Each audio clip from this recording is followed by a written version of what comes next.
belinə qədər olan xətləri tapmaq üçün, beli dəqiq tapmaq üçün düsturla tapırıq. Düsturda da nə edirək? Klyoşun bel hissəsini, bel çevrəsini, yarım çevrəsini yox, ümumi bel çevrəsini bölürük 3-ə, çıxırıq 2-yə, 2-ni.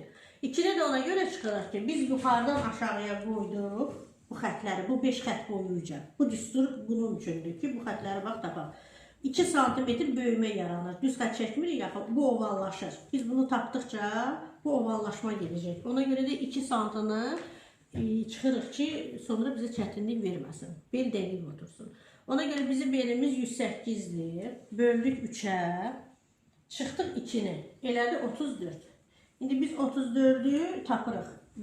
Beli tapmaq üçün yan xətləri, əsas xətləri, yan xətlər 34, mərkəzi xət, sağ-sol xətdir, qeyd edirik, dəqiq bax verir bizə.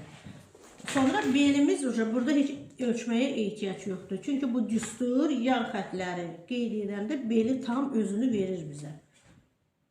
Beli bax, görürsünüz.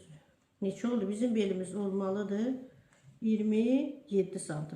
Görürsünüz, bax 27 sm dəqiq verdi bizə. Bu düstur klyoşun bel hissəsinin tapılması üçündür. Sonra klyoşun uzunluğunu tapmaq üçün 34-ün üstünə 60-dır da yufkamızın uzunu. 34-ün üstünə, 60-ın üstünə 34-ü gəlib bir xət boyunca qoyduq, işarə edirik. Bir xət boyunca, eyni xət boyunca klyoşu qeyd edirik.